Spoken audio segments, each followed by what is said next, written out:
Hey guys, welcome back to the Rover Bong. আমি আবার চলে এসেছি একটা নতুন ভ্রমণ সিরিজ নিয়ে। এবারে আমাদের গন্তব্য নর্থ বেঙ্গলের অফবিট প্লেস সিটং। এবারে আমরা সেই সিটং ঘুরে দেখব। 16ই মে আমরা রওনা দিয়েছিলাম কলকাতা থেকে সিটং এর উদ্দেশ্যে। আমাদের আর্লি মর্নিং ফ্লাইট ছিল এবং প্ল্যান ছিল বাগডোগরা থেকে সিটং হোমস্টে যাওয়ার পথে কিছু কিছু জিনিস আমরা দেখব। তার মধ্যে সবার প্রথম ছিল Teesta view point, coronation bridge, চুচেডুঙ্গা ভিউ পয়েন্ট আর লেপচা মনাস্ট্রি। এই চারটে দেখে আমরা চলে যাই আমাদের হোমস্টে। আপনাদেরকে আমি সেই পুরো ডিটেলস দেব, এই চারটে ভিউ পয়েন্টে আমাদের অভিজ্ঞতা কেমন, কোন হোমস্টেতে আছি, সেখানকার থাকার ব্যবস্থা কীরকম, প্রোজ অ্যান্ড কনস কী আছে, সেই সব ডিটেলস আমি এই ভিডিওতে শেয়ার করব। আর তার সঙ্গে আমাদের ডেইলি কত লাগলো মাথা পিছু এবং কী টাইপের রুম আমরা নিয়েছি সেটাও আপনাদের দেখাবো। সঙ্গে থাকুন এবং শেষ অবধি দেখতে থাকুন এই ভিডিওটি। এয়ারপোর্ট থেকে আমাদের প্রি বুক করা গাড়ি নিয়ে আমরা রওনা দিয়ে দিই সিটংয়ের উদ্দেশ্যে। ঠিক ছিল আমরা সেবক রোড হয়ে যাব, যেটা সেবক ফরেস্টের মধ্যে দিয়ে যায়। এই রোড হয়ে যাওয়ার পথেই আমরা খেয়াল করলাম নতুন ওপেন হওয়া বেঙ্গল সাফারি। এই বেঙ্গল সাফারির মাধ্যমে আপনারা সেবক ফরেস্টে সাফারি করতে পারেন।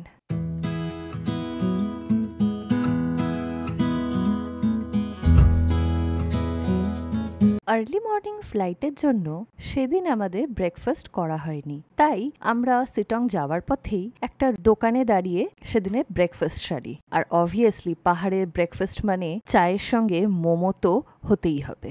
ব্রেকফাস্ট সেরে আমরা রওনা দিয়ে দিই সিটংয়ের উদ্দেশ্যে। যাওয়ার পথে প্রথম যেটা চোখে পড়ে সেটা হচ্ছে করোনেশন ব্রিজ। এখন যেটা আপনারা স্ক্রিনে দেখতে পাচ্ছেন এটাই হচ্ছে করোনেশন ব্রিজ। করোনেশন ব্রিজে দাঁড়াতে দেয় না, তাই যেটুকু আমি ভিডিও করার এই যাওয়ার পথেই করতে পেরেছি। আমরা এখন সিটংয়ের দিকে যাচ্ছি। সিটংয়ের দিকে যেতে অনেকগুলো রাস্তা পড়ে, তার মধ্যে আমরা যে রাস্তাটি দিয়ে যাচ্ছি এটা হলো সেবক থেকে NH10 হয়ে বিরিকতারা ফরেস্ট হয়ে সিটং যায়। এছাড়াও আরও অনেক রাস্তা আছে, কার্শিয়াং হয়ে যাওয়া যায়, এছাড়া কালীঝোড়া দিয়ে যাওয়া যায়।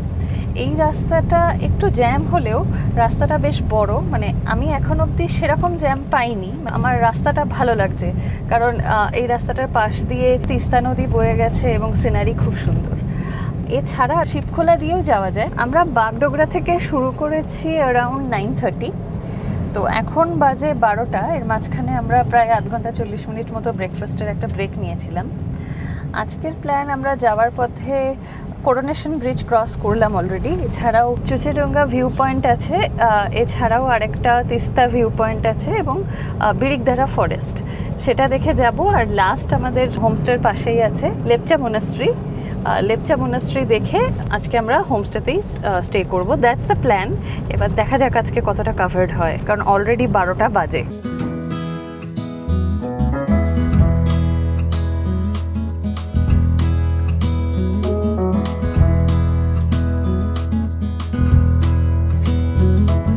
আমরা এখন তিস্তার একটা ভিউ পয়েন্টে দাঁড়িয়েছি, মানে এখান থেকে ভিউটা জাস্ট অসাধারণ। দেখুন কি সুন্দর এখান থেকে ভিউটা। এদিকে রাস্তার এই টার্ন, আর এই দেখুন অন্যদিকে সুন্দরী তিস্তা।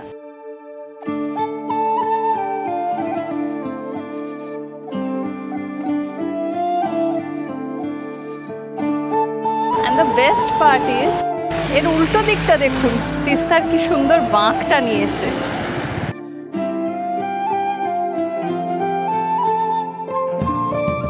এত অসাধারণ, মানে এত সুন্দর লাগছে এই জায়গাটা। প্রায় 10 মিনিট হয়ে গেল আমরা এখানেই দাঁড়িয়ে, মানে বলে বোঝাতে পারবো না এত সুন্দর এই জায়গাটা। এলে এই তিস্তার এই ভিউ পয়েন্টে অবশ্যই দাঁড়াবেন। আর একটু হনুমান মানে বাঁদরদের থেকে সাবধান, তারা কিন্তু একটু দুষ্টু প্রকৃতির বাঁদর। ওই গাড়ি ধরে ঝোলে বা জিনিসপত্রের দিকে একটু জিনিসপত্র নেওয়ার চেষ্টা করেনি, কিন্তু দেখছিল, তো ওদের থেকে একটু সাবধান। বাকি এই জায়গাটা ওই দেখুন কি কাণ্ড আপনাদের দেখায়। না, আবার চলে এসছে। একটু আগেই গাড়ির ওপর উঠে বসেছিল, ওই যে আরেকটা যাচ্ছে নিচ দিয়ে। একটু আগে আমাদের গাড়ির বোনেটের ওপর উঠে বসেছিল। এরপর আবার আমরা আমাদের জার্নি কন্টিনিউ করি সিটংয়ের দিকে। বিরিকতারার রাস্তায় টার্ন নিলাম, নিচে রোডটা NH10 নিচে ছেড়ে এই আমরা বিরিকতারার রাস্তায় টার্ন নিলাম।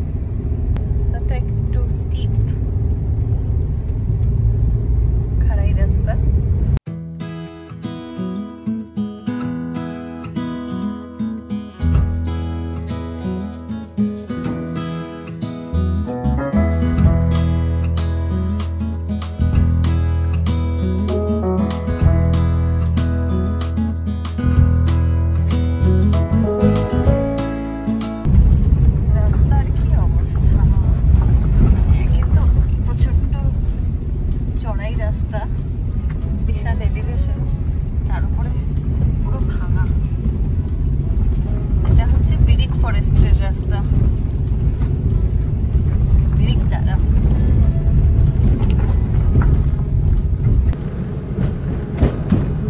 বিরিকতলার রাস্তাটা খারাপ এবং উঁচু হলেও সিনারি অসাধারণ।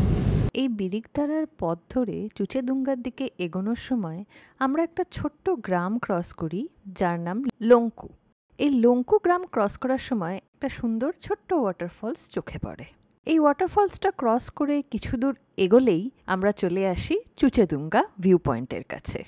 वो वाला स्टोन ना? हाँ जी, अच्छा वो जो शेप है ना, हाँ। उसको हम लोग चुच्चो बोलता है। अच्छा, आप रुकोगे क्या वहाँ पे? हाँ जी, यहाँ पे रुकेंगे। यहाँ पे अच्छा व्यू पॉइंट है। আমরা এখন এসেছি চুচেদুঙ্গা ভিউ পয়েন্টে। এখান থেকে এবার আমরা যাব সিটং মোনাস্ট্রি।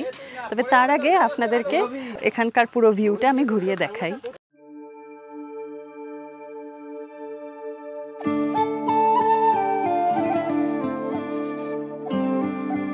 দূরে ওই জায়গাটা দেখুন, ছোট ছোট ছোট ছোট বাড়ি, আর ওইখানে সেই ড্যাম, তিস্তা নদী কত ছোট দেখা যাচ্ছে এবং কত সুন্দর, আর তার সাথে পাহাড়ের এই রেঞ্জগুলো, ওয়াও, জাস্ট অনবদ্য।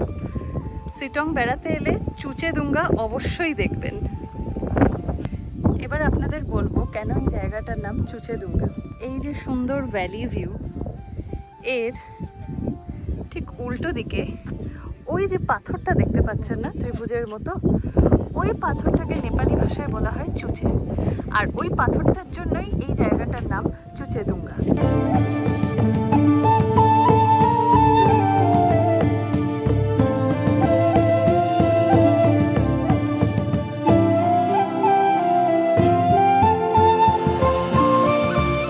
এখান থেকে সিটং আর 1 কিলোমিটার। এবার আমরা সিটং এর দিকে রওনা দেব। সিটং এ আজকে দেখবো আমরা লেপচা মোনাস্ট্রি, আর ওখানে হোমস্টেতে লাঞ্চও করব। সিটং এর রাস্তার সুন্দর সিনিক বিউটি এনজয় করতে করতে আমরা এসে পৌঁছাই লেপচা মোনাস্ট্রিতে। এখন আমরা এলাম আজকের আমাদের লাস্ট স্পট লেপচা মোনাস্ট্রি। এই মোনাস্ট্রি দেখে আমরা এরপর যাব আমাদের হোমস্টেতে। তো চলুন আপনাদের দেখাই। এই শুরুর জায়গাটাও বেশ সুন্দর, আর এখানে বেশ দুটো কুকুর বেশ সুন্দর খেলা করছে, আর ওটাও বেশ সুন্দর দেখতে লাগছে, আপনাদের দেখাই।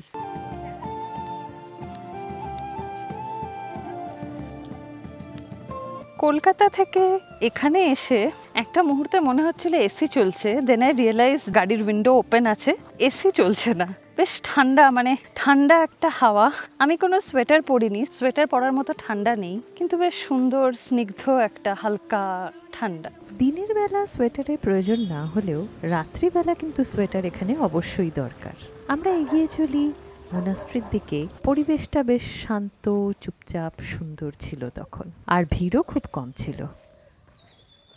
বেশ চুপচাপ স্নিগ্ধ পরিবেশ এখানে। সবচেয়ে ভাল লাগছে, আপনারা দেখতেই পাচ্ছেন আমি কোনো সোয়েটার পরিনি, কিন্তু আমার একটুকু ঠান্ডা লাগছে না, একদম প্লেজেন্ট ওয়েদার এখানে। আর ওপরে কি সুন্দর এই জায়গাগুলো দেখুন।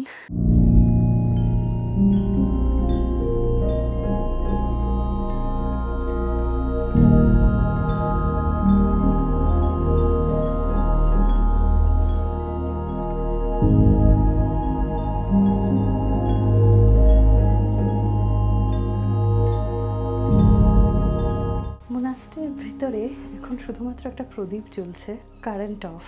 তাও আমি চেষ্টা করব ভেতরে গিয়ে দেখার, যদি কিছু দেখা যায়।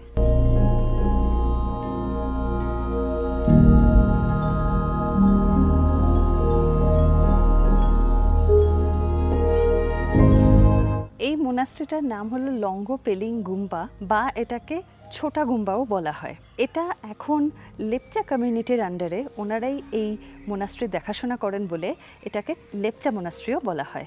এই পুরো মোনাস্ট্রিটা তৈরি করা হয়েছে পাথর আর মাড দিয়ে। খুবই শান্তির জায়গা, ভিড় একদমই নেই, চুপচাপ শান্ত পরিবেশ। এই লেপচা মোনাস্ট্রি বা ছোটা গুম্বা আর একটা মাস্ট ভিজিট জায়গা। এখন আমরা যাব হোমস্টেতে। আজকে আর কোনো জায়গা আমাদের কভার করার নেই, সব জায়গায় আমরা দেখে নিয়েছি।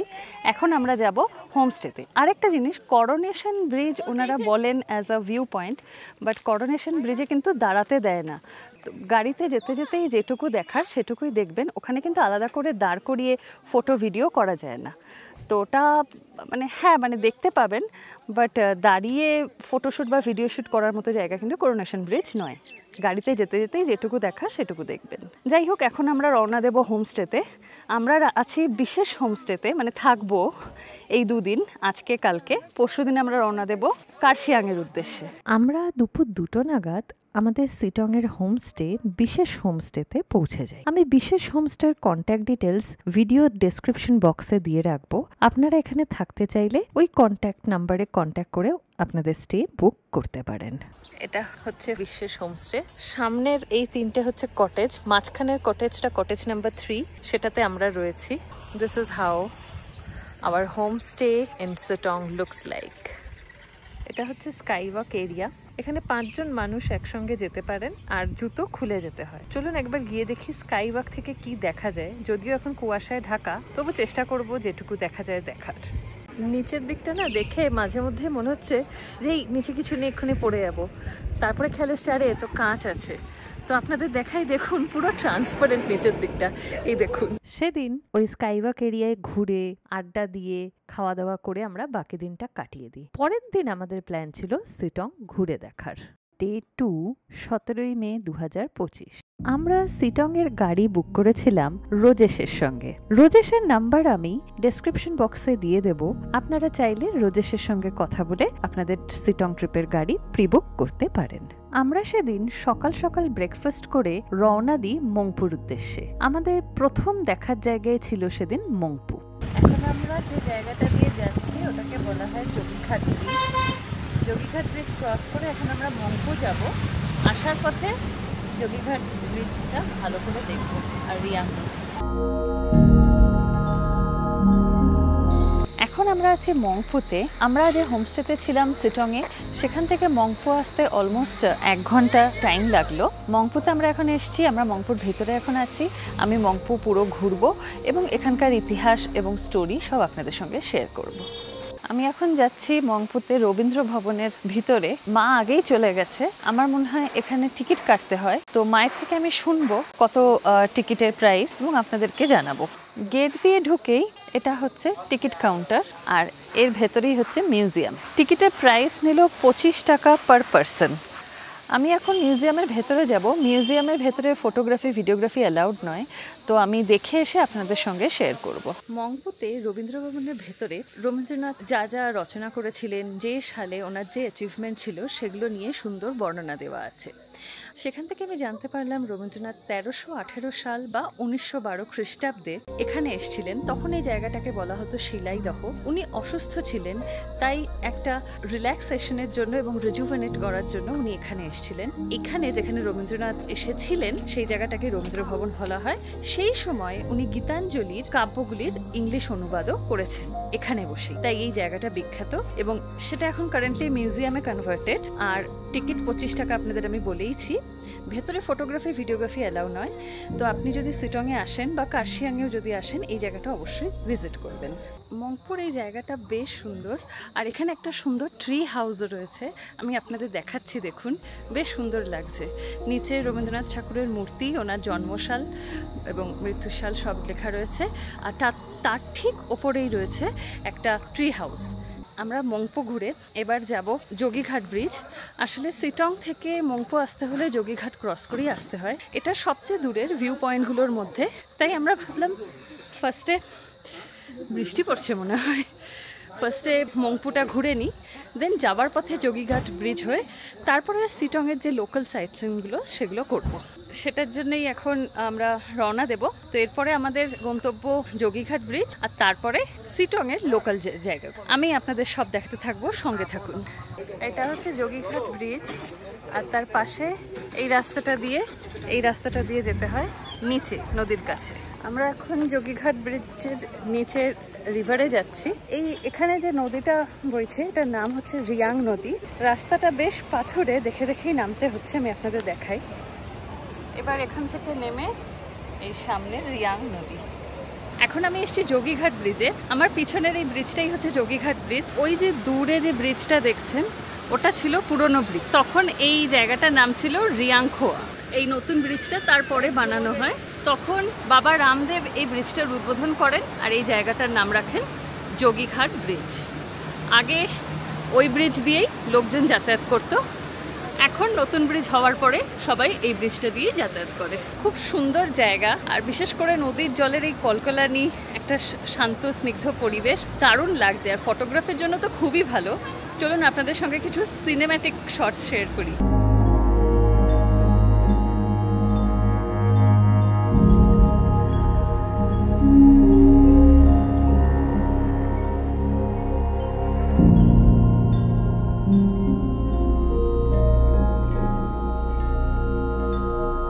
আমরা যখন নামছিলাম আমরা ভাবছিলাম কি জানি কতটা ডিফিকাল্ট হবে, কিন্তু খুব একটা ডিফিকাল্ট রাস্তা নয়, বয়স্ক মানুষরাও যেতে পারেন, ইজি। আর অবশ্যই যাবেন নিচে, বেশ সুন্দর। চেষ্টা করবেন একটু সকাল সকাল আসতে, তাহলে ফাঁকা পাওয়া যায়, নইলে একটু ভিড় হয়ে যায়। আমার এই রাস্তাটাও বেশ ভালো লেগেছে। এখন আমরা এসে গেছি ব্রিজের ওপরের দিকে। কি সুন্দর চতুর্দিকে সিনারি।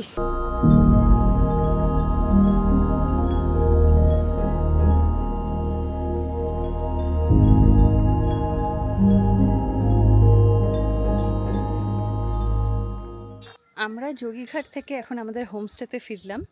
আমাদের হোমস্টের নাম হচ্ছে বিশেষ হোমস্টে। এটা সিটংয়ের সবচেয়ে পুরনো হোমস্টে, সবচেয়ে বিখ্যাত। আমি আপনাদেরকে একটা রুম ট্যুর দেব, তার আগে আপনাদের দেখাই। বিশেষ হোমস্টের এই যে রুমগুলো দেখতে পাচ্ছেন, এই রুমগুলো হচ্ছে কটেজ টাইপের রুম। তার মধ্যে এই ফার্স্ট রুমটা, এটা ডাবল বেডেড রুম, আর আমাদের রুমটা হচ্ছে থার্ড রুমটা হচ্ছে ট্রিপল বেডেড রুম। এই কটেজ রুমে থাকলে অ্যাডভান্টেজ এটা, কটেজ রুমের পাশেই ওই যে কটেজটা দেখছেন, ওই কটেজটা হচ্ছে খাওয়ার জায়গা। তো এই রুম থেকে বেরোলাম, বেরিয়ে ওই যে খাওয়ার জায়গা। তাই বয়স্কদের পক্ষে বারবার ওঠানামা করার কোনো ঝামেলা এখানে নেই। এইবার আপনাদের সাথে আমি শেয়ার করব রুমের ট্যারিফটা। কটেজ রুমে পার হেড পার ডে 1600 টাকা, ইনক্লুডিং ফুড অ্যান্ড স্টে। ফুডের মধ্যে ওনারা দেন বেড টাইম টি, ব্রেকফাস্ট, এছাড়াও লাঞ্চ, ইভিনিং স্ন্যাক্স আর ডিনার।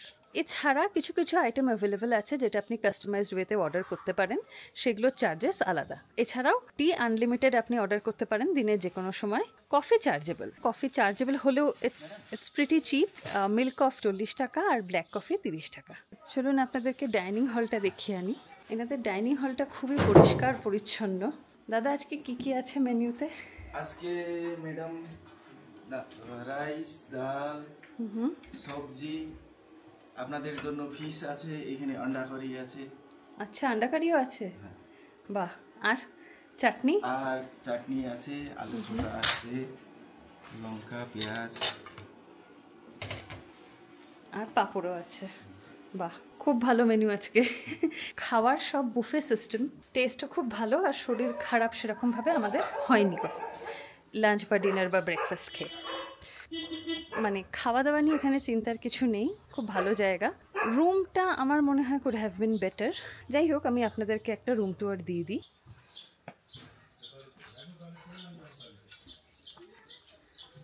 এটা আমাদের রুম।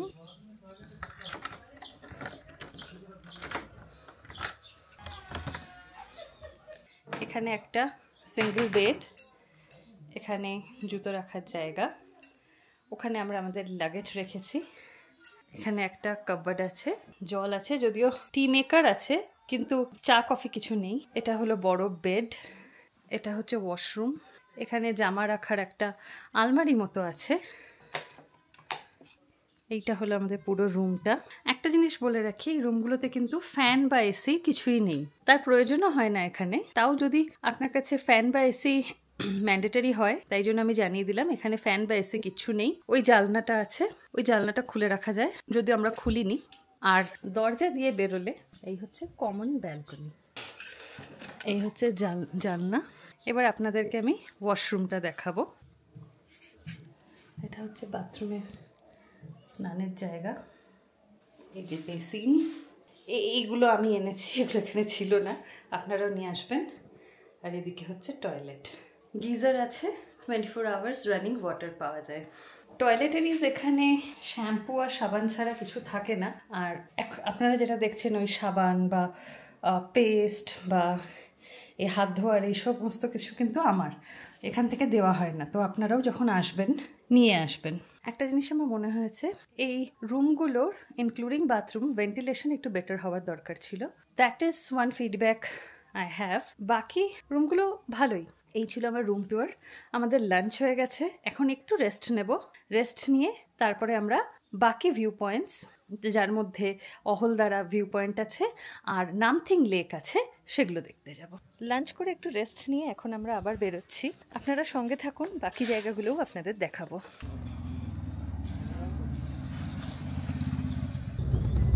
আমরা এই বেরিয়ে পড়লাম খাওয়া দাওয়া করে। এখন প্রথমেই যাব অহলদারা। এখানে এখন পুরো ফগে ভরে গেছে, মানে ভালো ফগ আছে। তো যাই হোক, অহলদারায় ঢোকার জন্য 50 রুপিস টিকিট করতে হয়। আমরা এখন সেই টিকিটটা করছি, করে তারপর আমরা ভেতরে যাব। বেশ ভালো ফগ আছে। ऐसा ही होता है हर दिन? कभी कभी होते हैं, रोज तो नहीं होते। अच्छा, आज है। आप लोग का लक थोड़ा सा खराब है। हाँ वही लग रहा है।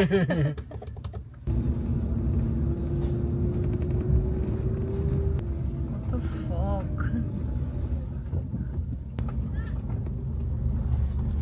অহলদারা পৌঁছে গেলাম। বেশ ঘন ফগ। রোজেশজি বললেন যদি কাল সকালে ফগ কম থাকে কালকে আরেকবার আসবো। কালকে আমাদের কার্শিয়াং যাওয়া। তো ভিউ পয়েন্টে যাই না কতদূর কি দেখা যাবে, দেখি। ওইটা হচ্ছে গাড়ির পার্কিং। ওইখান থেকে এসে এই রাস্তা দিয়ে যেতে হয় অহলদারার ভেতরে। এই জায়গাটাতে হাওয়া চলে, তো বেশ ঠান্ডা। যদিও আমি সোয়েটার পরিনি, কিন্তু সকালে যেরকম গরম লাগছিল এখন কিন্তু বেশ ঠান্ডাই লাগছে। যে হচ্ছে ওটা পার্কিং। পার্কিং থেকে এই রাস্তা দিয়ে উঠে আসতে হয়, এই দিকে যেতে হয়। এখনো ভিউ পয়েন্টে পৌঁছায়নি। ফগে দেখুন এই জায়গাটাই বেশ সুন্দর লাগছে। জানি না ক্যামেরায় দেখতে পাচ্ছেন নাকি, এখানে রীতিমতো মেঘ ভেসে বেড়াচ্ছে। প্রচণ্ড ফগ হয়ে রয়েছে। আমি মানে খালি চোখে কিছু দেখতে পাচ্ছি না সামনে কি আছে। তো ফগ না থাকলে এখানে একটা সুন্দর ভ্যালি ভিউ পাওয়া যায়। আমি এটাও শুনেছি যে 360 ডিগ্রি ভিউ পাওয়া যায়, মানে সানরাইজ সানসেট দুটোই নাকি এখান থেকে দেখা যায়। কিন্তু এখন ফগে সামনে ওই জায়গাটাতে দেখুন লোক দাঁড়িয়ে রয়েছে, তাদেরকেও ভালো করে দেখা যাচ্ছে না, এত ফগ আর সেরকম ঠান্ডা।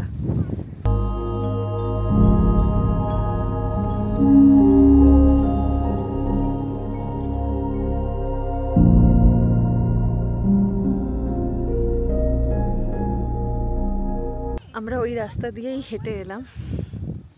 প্রচণ্ড ঠান্ডা লাগছে। এখানে এলে অবশ্যই একটা সোয়েটার নিয়ে আসবেন, কারণ প্রচণ্ড ঠান্ডা। এখানে দেখুন কেমন প্লাস্টিকের প্যাকেট ফেলে রেখে গেছে। বেড়াতে আসুন তো জায়গাটাকে এভাবে নোংরা করে রেখে যাবেন না। এখানেই ডাস্টবিন রয়েছে। আমরা যখন বিশেষ হোমস্টে থেকে বেরোলাম তখন বাজে 3:10 আর এখন বাজে 3:40। তো আমরা অহলদারা দেখলাম। বেসিক্যালি এখন তো কিছু দেখতে পাইনি, শুধু ফগ দেখেছি। কিন্তু ফগ থাকলেও বেশ অ্যাম্বিয়েন্সটা ওখানে ভালো লাগছিল ফগের মধ্যেও। তো সেটা দেখে এখন আমরা যাচ্ছি নামথিং লেক দেখতে। তো দেখা যাক কখন পৌঁছাই। পৌঁছে গেছি নামথিং পোখরি। অহলদারা থেকে নামথিং পোখরি আসতে ঠিক 5 মিনিট সময় লাগলো, লিটারালি 5 মিনিটস। নামথিং পোখরিতে হনুমানজির মূর্তি আছে আর পাশে একটা পাইন ফরেস্ট আছে, যেটা আপনি এক্সপ্লোর করতে পারেন। আর পোখরি মানে লেক, যেটা লেকে বর্ষা ছাড়া সেভাবে জল থাকে না। তো চলুন আপনাদের দেখাই।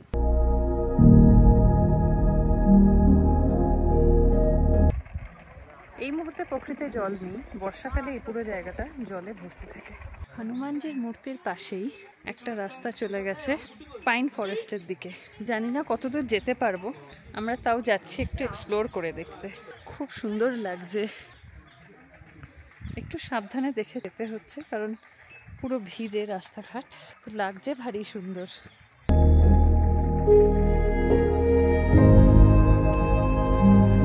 এই দেখুন পোখরির ভিউ।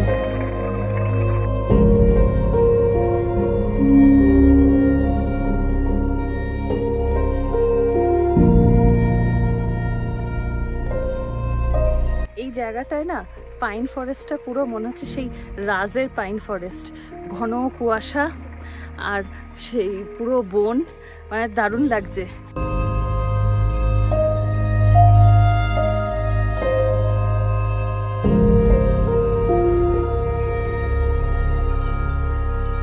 আর একটা অদ্ভুত আওয়াজ হচ্ছে, আমার ধারণা এটা যে ওই নামথিং লেকে যে স্যালামেন্ডার থাকে না, এটা তাদের আওয়াজ।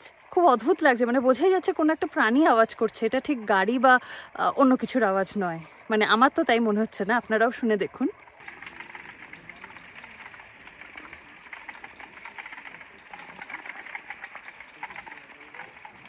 একটা অদ্ভুত জিনিস খেয়াল করুন, আমরা অহলদারা গেছিলাম, ওখানে এত মেঘ ছিল, আমার চুল পুরো শুকনো ছিল। আমার আর মায়ের চুল দেখুন পুরো সেই বৃষ্টিতে ভিজলে যেরকম হয় ওরকমভাবে ভিজে গেছে। মানে ওখানে এত মেঘ ছিল, সেই মেঘের জলে চুলের এই অবস্থা। এটা বেশ মজার লেগেছে আমার। এই অপরূপ প্রাকৃতিক শোভা উপভোগ করতে করতে যখন একটু একটু খিদে আর বেশ ভালো রকম চায়ের টান হলো, বুঝতে পারলাম এবার সময় হয়েছে হোমস্টে ফেরার। এখন আমরা ফেরত যাচ্ছি হোমস্টে, আর 2 ঘন্টার মধ্যে বিকেলে স্ন্যাক্স পাবো, তারপরে রেস্ট করব আর প্রকৃতিকে এনজয় করব হোমস্টেতেই বসে। আপাতত আপনারা রাস্তাটা দেখুন, বৃষ্টি হচ্ছে আর ঘন কুয়াশা। এতক্ষণ আপনারা দেখালাম কিরকম কুয়াশা বৃষ্টি পড়ছে, তার থেকে হার্ডলি 5-10 মিনিট এগিয়েছি, 5-10 মিনিট হয়নি, তারও কম হয়তো এসছি। এখন দেখুন 1 ফোঁটা কুয়াশা নেই, এখন রাস্তা পুরো পরিষ্কার। ডে 3, 18ই মে 2025। পরের দিন সকালে রুম থেকে বেরিয়ে মনে হলো প্রকৃতি যেন ভীষণ ব্যস্ত হয়ে পড়েছে নিজের অপরূপ নৈসর্গিক শোভা আমাদের সামনে তুলে ধরতে। ওই জায়গাটা যেটা দেখছেন কালো পাহাড় পেছনে মেঘ, ওখান দিয়ে কাঞ্চনজঙ্ঘা দেখা যায় মেঘ যখন ক্লিয়ার হয়ে যায়। আপাতত এই অসাধারণ ভিউ, কাল অব্দি এই ভিউ ছিল না, আজকে সকাল থেকে আকাশ পরিষ্কার হয়েছে আর এই দুর্দান্ত ভিউ। এরপর আমরা ব্রেকফাস্ট সেরে রেডি হয়ে চেক আউটের জন্য যাই।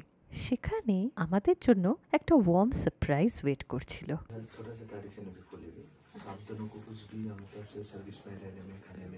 बैठे ना मैम, प्लीज बैठे। अच्छा था, सर्विस अच्छा था।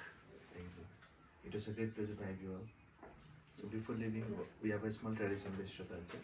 जिसे आप लोग की कल्चर में उत्तरी बोलते हैं, हम लोग की कल्चर में इसको खदा बोलते हैं. It's a sign of love and respect. So thank you for visiting Mr. Homestay and you joining us. Thank you. Thank you. Hosting us.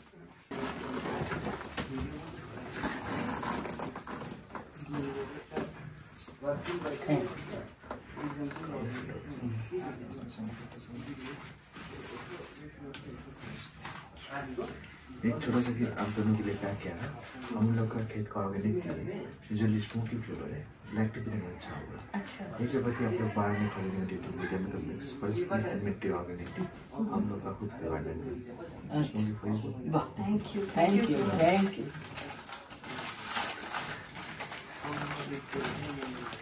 अच्छा लगा यहाँ पे रह के, और व्यू तो बहुत ही अच्छा है यहाँ का, वेल मेंटेन्ड। আজকে আমাদের শিলংয়ে ডে 3। আমরা এখন হোমস্টে থেকে বেরিয়ে অহলদারার দিকে যাচ্ছিলাম। অহলদারার দিকে যেতেই পথে নামথিং পোখরি পড়ে। কালকে আপনাদের যেটা দেখিয়েছিলাম ওটা হনুমান জির মূর্তির দিক থেকে। আজকে যাওয়ার পথে পুরো লেকটার একটা সুন্দর ভিউ পেলাম, সেটা আপনাদের সাথে শেয়ার করব। সামনে ওই যে গোল জায়গাটা, ওটাই হচ্ছে নামথিং পোখরি। বর্ষাকালে পুরো ওই গোল এরিয়াটা জলে ভর্তি থাকে।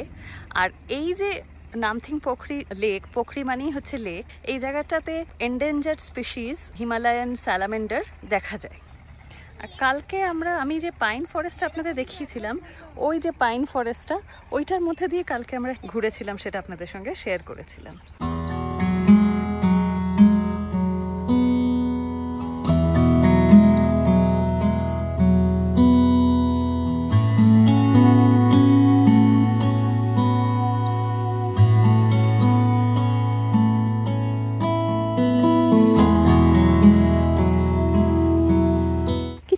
এখানে দাঁড়িয়ে তারপর আমরা রওনা দিই আবার অহলদারার উদ্দেশ্যে। কালকে বিকেলবেলা আমরা যখন এসেছিলাম তখন বেজেছিল 4টে, তখন তো কিছুই সেরকমভাবে দেখা যায়নি, শুধু কুয়াশা ছিল।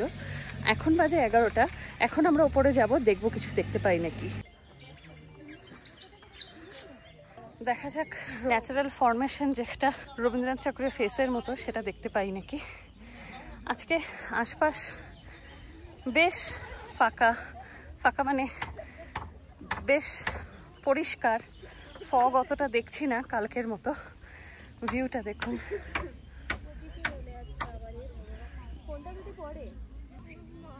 নিচে ওখানেও হোমস্টে আছে। আপনাদের একটু বলে দিই একটা জিনিস, ওইটা হচ্ছে অহলদারার গেট, ভিউ পয়েন্টে ঢোকার। গেট থেকে ঢুকে আপনাকে ডান দিক আসতে হবে, ডান দিক ধরে এলে, এদিক দিয়েই এলে ওই যে সামনে যে ফরমেশনটা ওটা হচ্ছে রবীন্দ্রনাথ ঠাকুরের মুখের মতো। আবার বলছি, ওই যে গেট, গেট থেকে ঢুকে ডান দিক ধরে আসবেন, তাহলে ওই যে দূরে রকটা দেখা যাচ্ছে ওই ফরমেশনটাই রবীন্দ্রনাথ ঠাকুরের মুখের আদলের। চলুন আমি আরো কাছ থেকে দেখাবো। দেখুন পুরো পুরো রবীন্দ্রনাথ ঠাকুরের মুখের আদলে।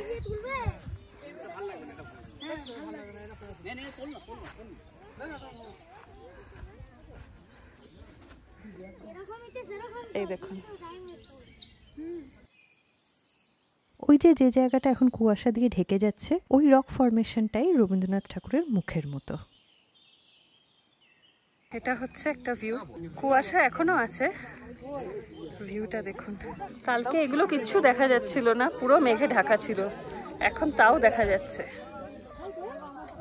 এখানে ওয়েদার ভীষণ আনসার্টেন, মানে আমরা এখানে পৌঁছে ভিউ পয়েন্টের একদম শেষে আসতে আসতে 5 মিনিটের মধ্যে পুরো জায়গা মেঘে ঢেকে গেল, আবার হয়তো কিছুক্ষণের মধ্যে ফাঁকা হয়ে যাবে।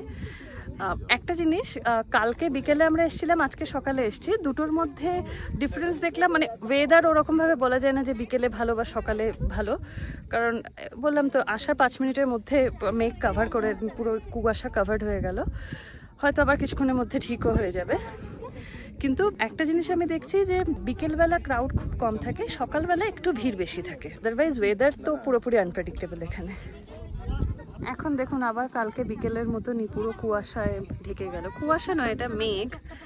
আর মেঘ যে, তার প্রমাণ হচ্ছে আমাদের চুল, যে চুল পুরো ভিজে গেছে, পুরো ভিজে গেছে। এখানে দাঁড়িয়ে আছি, পুরো দাঁড়িয়ে দাঁড়িয়ে চুল ভিজে গেছে। বৃষ্টি হয়নি কিন্তু কোনো। 5 মিনিট আগে ছিল আকাশ পরিষ্কার, সব পরিষ্কার দেখতে পাচ্ছিলাম, হঠাৎ মেঘ এসে সব ঢেকে দিল। আর তারপরে এই যে চুল পুরো ভেজা। এই অভিজ্ঞতা খুব সুন্দর, খুব ভালো লাগছে। অহলদারা আমরা দেখলাম, আপনাদেরকেও দেখালাম। আমাদের সিটং ঘোরা এখানেই শেষ। এবার আমরা বেরিয়ে যাব কার্শিয়ংয়ের দিকে। সেই গল্প নিয়ে ফিরবো নেক্সট এপিসোডে। দেখতে থাকুন দি রোভার বং। আর কমেন্টে অবশ্যই জানাবেন এই এপিসোডটা আপনাদের কেমন লাগলো। Bye bye.